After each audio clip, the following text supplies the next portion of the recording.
Ibu dan teman-teman semua. Sore. Perkenalkan, dari saya sendiri, saya Kenal Aja Putri, biasa dipanggil Puput kalau di rumah, kalau di kampus dipanggil Ade, dari sini dipanggil Ape, dan di sini ada Ninda, biar ada Kristi, Kemayu. lalu ada Grace, Krisya? Rahel. Bukan. Krisya. Nah, dari ibunya nih, diperkenalkan satu-satu. Ini Bu RW kita, Bu Retno Ipung. Maksudnya Bu Ipung. Ini Dewi nah. ayo awal. Saya sisan kan lho. Saya Murwani. Biasa dipanggil Mak saya. Remi. Makmur. Saya Ros. Mbak Moina. Saya Ros juga, tetapi dipanggil Bundari. Saya ini. Saya Mbak Tini. Saya Titi. Saya Bu Hasti. Ini Bu Guru. Ini istrinya Pak Dokter. Itu istrinya tukang listrik. Kalau yang ini Itu tukang laundry. Ini juragan laundry. Ya kita mau ngomong ya, Mak. Saya perwakilan dari teman-teman, kami merupakan dari Stikes Panterapi Yogyakarta. Tujuan kami datang ke sini, kami untuk meminta bantuan kepada ibu-ibu untuk menjadi narasumber kami dalam menyelesaikan tugas pada mata kuliah Pancasila. Untuk mengulik lebih dalam tentang sila keempat, tentang musyawarah. Jadi musyawarah di arisan ibu-ibu di sini itu seperti apa sih? Kami akan mengulik lebih dalam tentang itu. Baik, yang pertama saya izin bertanya, bagaimana biasanya proses musyawarah ini dilakukan dalam kegiatan arisan di kegiatan arisan RT seperti ini? Biasanya seperti menentukan aturan, jadwal, dan untuk menentukan di mana biasanya arisan tersebut akan dilaksanakan seperti itu. Musyawarah pada umumnya kan memang dilakukan karena ini kelompok ibu-ibu ya. Di saat berkumpul, aturan disepakati bersama, walaupun mungkin ada ide-ide dari masing-masing orang, tapi akan disepakati bersama-sama. Aturan apa yang misalnya ada arisan itu dari apa, jam berapa, aturannya kalau iurannya berapa, kalau datang didenda atau tidak, itu kan aturan harus disepakati bersama-sama. Karena kalau tidak disepakati bersama-sama, pasti akan ada omongan di belakang. Carane wong Jawa ngundel. Jadi terus dilaksanakannya ya saat kita berkumpul di sini pada saat arisan, terutama pada saat pertama kali arisan dibuka. Pada saat pertama kali arisan jadi kan arisan selesai, pertama arisan nanti akan ada aturan lagi yang baru atau mungkin ada tambahan aturan atau sama dengan aturan arisan yang sebelumnya.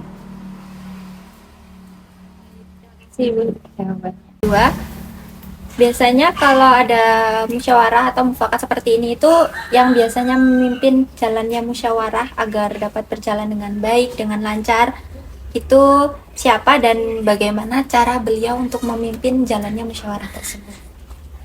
Biasanya itu Bu RT sih ya, kita yang memulai. Tapi Bu RT-nya berhubung lagi ada keperluan, lagi izin, jadi nggak bisa di sini ya. Kalau biasanya sih kita nggak ada apa tadi Pemimpinnya tetap ada. Yang memimpin tetap ada. Cuma semisal Bu RT tidak ada, biasanya diserahkan ke salah satu ibu pengurus siapa yang mau memimpin. Misalnya ada permasalahan mau piknik kah atau mau mengadakan acara 17-an kah, salah satu ibu mimpin. Entah mungkin Mbak Ros, entah Bu Retno, entah mungkin kadang saya. Kita memberikan umpan kepada ibu-ibu. Besok kita mau ada acara seperti ini. Nah, usulan dari ibu-ibu seperti apa? Terus nanti kita ambil ambil keputusan sesuai dengan kesepakatan yang diberikan oleh ibu-ibu sekalian seperti itu. Pertanyaan yang selanjutnya, pernahkah terjadi perbedaan pendapat atau ketidaksepakatan di antara anggota saat musyawarah berlangsung? Bisa diceritakan contohnya, pengalamannya? Kalau yang pasti itu hasil hasil kesepakatan kadang-kadang ya kan ada yang waktu kita ada kesepakatan itu nggak tahu mungkin, terus mungkin juga dia belum mendapat info atau mungkin juga lupa. Kadang-kadang ini mempertanyakan, misalnya kalau kesepakatan tentang arisan aja ya, denda yang terlambat atau yang enggak pasal itu kita denda 5.000, itu tujuannya kan supaya tertib. Nah, ternyata pernah ada kasus dia terlambat, ketika dimintai denda marah, terus nggak terima ya. Kita mencoba untuk mengingatkan bahwa ini loh kesepakatan kita bersama itu seperti ini. Yang kena denda nggak cuma penjenengan, pengurus pun kalau telat juga kena denda. Jadi kita konsekuen gitu loh, kita sesuai komitmen kita bersama bahwa kalau telat ya denda siapapun itu, tidak hanya anggota tapi juga pengurus seperti itu. Oke, terima kasih Bu. Bu, untuk pertanyaan selanjutnya itu, apakah di dalam musyawarah di RT ini adakah anggota yang ketika bermusyawarah itu tuh lebih dominan atau memaksakan pendapatnya dalam proses pengambilan keputusan? Nah itu bagaimana sikap dari anggota yang lain itu untuk menyelesaikan masalah tersebut?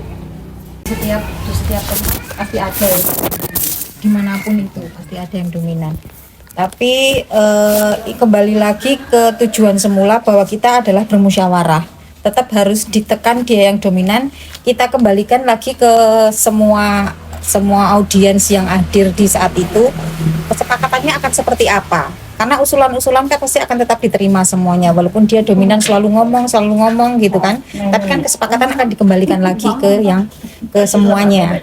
Apakah setuju dengan apa yang dibilang yang seseorang ini tadi atau tidak, atau mungkin ada usulan yang lain, tetap kita tampung semuanya.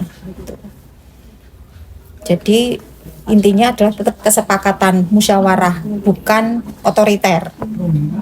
Yang selanjutnya, jika ada anggota yang tidak setuju dengan hasil musyawarahnya, bagaimana biasanya mereka menanggapinya? Apa menerima? Mereka tes diam aja atau menolak secara halus? Yang misalnya beda pendapat bisa begini. Biasanya kita kembalikan ke aturan awal. Kita kan di situ ada kesepakatan bersama yang ditandatangani, pengurus juga ada saksinya juga. Kita buka lagi. Ini ada kesepakatan bersama. Kalau yang kita sepakat itu seperti ini. Kalau dia nggak setuju, ya kita tetap pakai yang itu, yang sudah kita sepakati itu. Karena ini sudah wujud dari keputusan bersama gitu. Atau mungkin kalau saya bisa menambahi, mungkin tadi maksudnya ketika kita sedang berdiskusi ada yang tidak setuju, terus bagaimana kita mengatasinya ya? Ya sesuai dengan apa yang kita inginkan. Misalnya musyawarah itu untuk mufakat. Jadi kalau banyak pendapat mestinya ya, yang setuju banyak, yang nggak setuju satu atau dua. Kita berusaha untuk mengambil jalan tengah, tetap harus mengambil. Kita tetap menghargai kenapa dia nggak setuju, alasannya apa. Terus kemudian kita ya berusaha bahwa apa yang kita putuskan ini tetap merupakan hasil dari musyawarah bersama. Jadi tetap tidak kita memutuskan sesuai dengan keinginan masing-masing, tetap kita akomodasi, semua pendapat kita akomodasi. Kemudian ya memang keputusan yang kita ambil itu sesuai dengan kesepakatan. Suara terbanyak itu. Iya. Selanjutnya, menurut ibu-ibu, apakah cara musyawarah yang berjalan selama ini sudah sesuai dengan sila keempat Pancasila? Mengapa ibu berpendapat demikian? Sudah sesuai. Karena ya seperti musyawarah untuk mufakat itu kan udah itu ya. Cocok ya. Iya, dengan sila keempat. Menurut saya sudah sesuai. Karena kan memang setiap kali ada masalah di sini atau setiap kali ada kegiatan apapun kita mau ngadain kegiatan nih, kita selalu musyawarah. Walaupun mungkin secara secara perkumpulan kita ini memang tidak resmi ya, tidak ada yuk duduk bareng gitu walaupun banyak yang berdiri, tapi setidaknya kita sudah sampaikan permasalahannya seperti ini, apa ada usulan atau ada masukan atau mau ditentukan seperti apa, nah itu kita akan sampaikan. Nah nanti usulan-usulan itu akan masuk ditampung menjadi satu, akan dimusyawarahkan bareng-bareng, nanti akan jadi satu tujuannya, itulah mufakatnya apa, itu kesepakatannya akan setuju. Itu sudah sesuai seperti itu. Selanjutnya, menurut Ibu, apa kendala terbesar dalam mewujudkan musyawarah yang benar-benar adil dan bijaksana? Misalnya ada perbedaan usia, pendidikan, atau pengaruh sosial tertentu. Kendala terbesar. Sejauh ini tidak ada ya. Di sini lancar Baik-baik saja dalam melakukan pendidikan, usia apa ini Kendalanya tidak terlalu besar ya, karena setiap musyawarah itu kan pasti mereka punya usulan masing-masing ya, punya ide masing-masing yang memang harus disatukan idenya itu. Jadi kendalanya itu cuma itu, dimanapun itu sama. Kan tujuannya juga sama, kan terjadi mufakat, kesepakatan. Jadi kalaupun mungkin ada kesepakatan itu tidak sesuai dengan apa yang kita inginkan, misalnya tidak sesuai dengan saya yang inginkan, tapi kan itu sudah mufakat bersama-sama, mau tidak mau kan harus mengikuti apa kesepakatannya sudah disepakati. Dan kebetulan juga di sini itu iya, jadi orang-orangnya enak diajak nggak model yang tidak ada secara umur mungkin apa perbedaan jarak, ada yang muda, ada yang tua, ada yang pendidikannya, ada yang di guru, ada yang kita cuma ibu rumah tangga dan sebagainya. Ternyata semua pendapat itu bisa kita tampung dan bisa kita laksanakan, ternyata seperti itu. Semua pertanyaan yang kami Tanyakan. sudah selesai. Ternyata di tempat ini nggak ada masalah yang serius dengan bermusyawarah.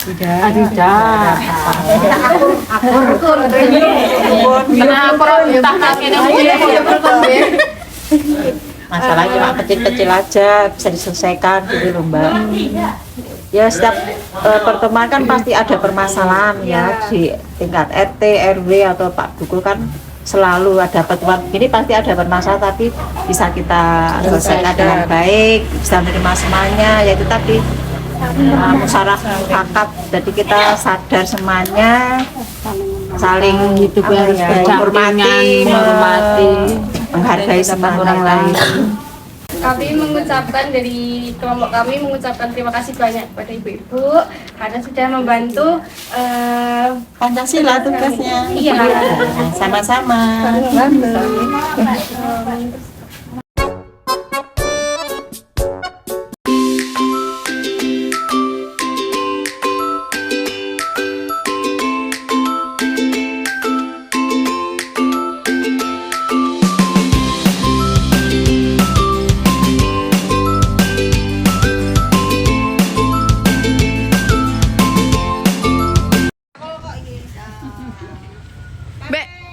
Beli apa, Be?